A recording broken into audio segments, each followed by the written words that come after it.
जिस व्यक्ति से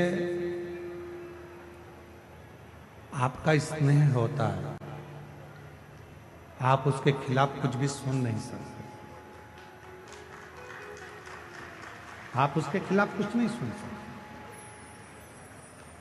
क्योंकि आपका प्रेम उसके प्रति हो गया, आपका स्नेह उसके प्रति हो गया। आप कैसे सुन? जितनी मेरी जीजियां बैठी हैं, जितने मेरे जीजा बैठे हैं, जितनी मेरी माताएं बैठी हैं, जितने मेरे भाई बैठे हैं, जितने मेरे जीजा बैठे हैं, जितने मेरे बुजुर्ग माता पिता बैठे हैं, आप सब जरा विचार कर कर बताना, एक बेटा कोई गलती करता है और लोग आकर बता देते हैं। एक बेटा गलती करता है और किसी ने आकर बताया कि तुम्हारे बेटे ने ये गलती करी है, तुम्हारे बेटे ने ऐसा कर दिया, तुम्हारे बेटे ने वैसा कर दिया, तुम्हारा बेटा ऐसा गलत कर रहा है। ईमानदारी से बोलना, माँ मानने को तैयार हो जाती है क्या कि मेरा बेटा ऐसा कर सकता? माँ मानती ही नहीं, माँ मानने को तैयार ही नहीं होती है, माँ मान ही नहीं पाती। क्यों? क्योंकि एक माँ अपनी बेटी से इतना प्रेम करती है, एक माँ अपने बेटे से इतना स्नेह करती है, इतना प्रेम करती है, इतना स्नेह करती है कि वो कुछ मानने को तैयार ही नहीं होती। वो कुछ मानती है।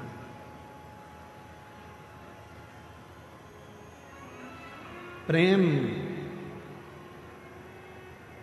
जब बहुत ज्यादा मात्रा में बढ़ जाता है, स्नेह बढ़ जाता है, तो हमें अवगुण नजर नहीं आते, हम उसमें केवल गुण ही देखते हैं।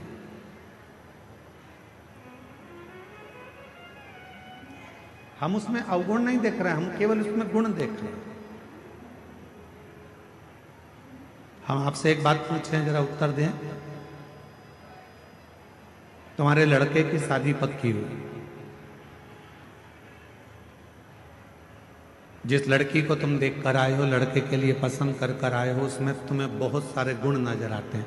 आते से कहते, गुरुजी इतनी अच्छी लड़की है, एकदम बढ़िया, दिखने में भी सुंदर है, एजुकेशन अच्छी है, पढ़ाई अच्छी है, हाइट पर्सनालिटी अच्छी है, बोलने चलने में अच्छी है, वो सब तरह से श्रेष्ठ है।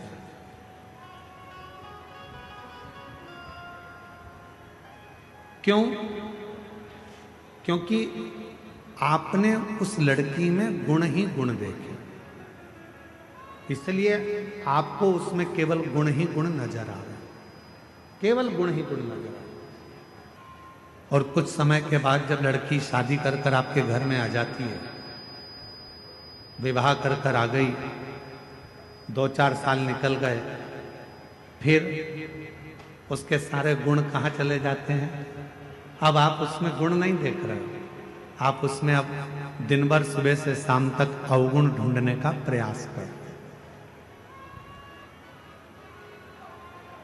दिन भर हम उसमें अवगुण ढूंढ रहे हैं, दिन भर हम उसमें अवगुण देख रहे हैं, हम उसमें गुण नहीं ढूंढ पा रहे, हम उसमें अवगुण ढूंढ रहे। पहले वही बहू 7 बजे उठकर आती थी तो तुम कुछ नहीं कहते थे, अब वही बहू 7 बजे उठती है तो तुम्हें लगता है कि बहुत देर से उठ रही। लड़की वही है, पहले हमने उसमें केवल गुण देखा और अब हम उसमें अवगुण देख रहे हैं। अब हम उसमें गुण नहीं देख पा रहे, अब हम उसमें अवगुण देख रहे हैं। थोड़ा सा भी भोजन बिगाड़ दिया, थोड़ा सा भी भोजन बिगाड़ दिया तो कह दिया तुम्हारे बाप ने यही सिखाया। और पहले तो अगर वो थोड़ा सा भी भोजन कुछ बनाकर तुम्हारे सामने ला देती थी तो तुम उसमें ही प्रसन्न हो जाते थे कि इतना अच्छा भोजन बनाया, इतना श्रेष्ठ भोजन बना है, तुम उसमें भी प्रसन्न हो जाते थे। अब तुम्हें उसमें अवगुण दिख रहा है। यहां जितने बैठे हैं, यहां मेरी जितनी भी माताएं बैठी हैं, जितने भी पिता बैठे हैं, मैं आप सबसे एक निवेदन करूं, उत्तर दीजिएगा जरा से।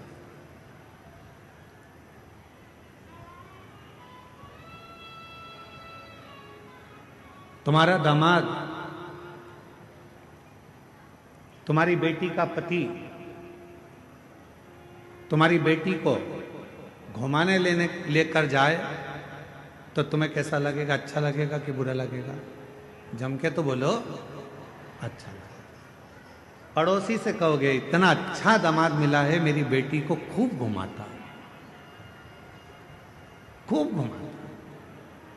और अगर वही काम तुम्हारा बेटा करे और तुम्हारी बहू को घुमाने ले जाए तो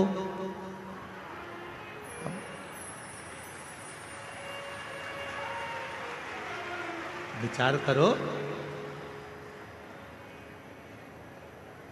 दामाद बेटी को अगर सोने की, तुम्हारी बेटी को सोने की रकम दामाद दिलाए तो मेरा दामाद हीरा है।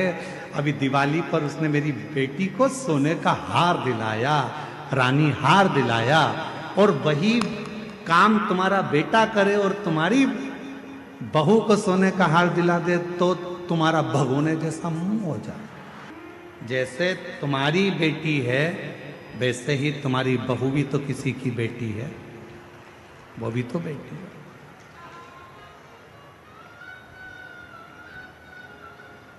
फिर दो मुख क्यों? फिर दो विचार क्यों? फिर दो दृष्टि क्यों?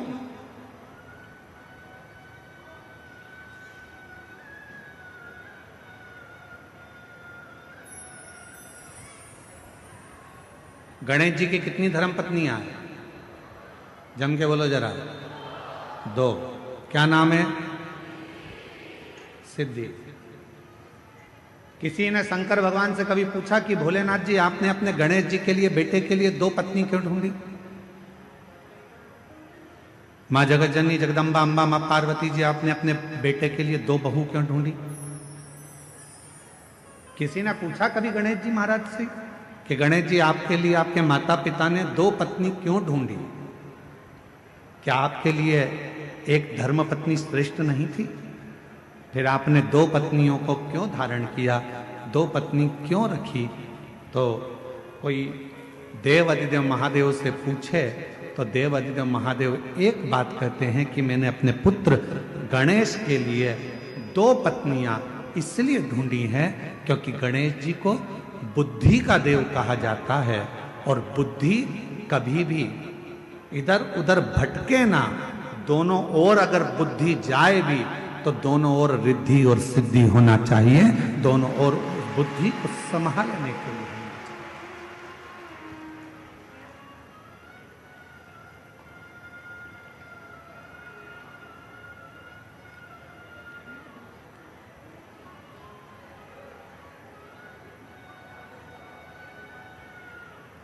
दो दृष्टि नहीं रखना।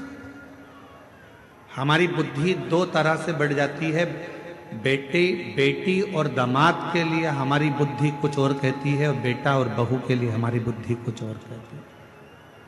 तुम्हारा दामाद, तुम्हारी बेटी बीमार पड़ गई, तुम्हारी बेटी बीमार पड़ी और तुम्हारा दामाद उसको हॉस्पिटल दिखाने ले गया। तुम्हारा दामाद घर में पोछा लगा दिया, तुम्हारे दामाद ने झाड़ू लगा दी, तुम्हारे दामाद ने चाय बनाकर पिला दी, और तुम उससे मिलने गए। मेरा दामाद इतना हीरा है, मेरी बेटी बीमार पड़ गई तो इतनी सेवा कर रहा, इतनी सेवा कर रहा, और मालूम पड़े तुम्हारी बहू बीमार पड़ जाए और तुम्हारा बेटा वही की वही करे तो मेरा बेटा तो लल्लू हो गया।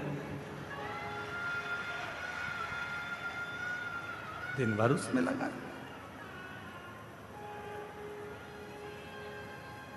दिन भर दो बुद्धि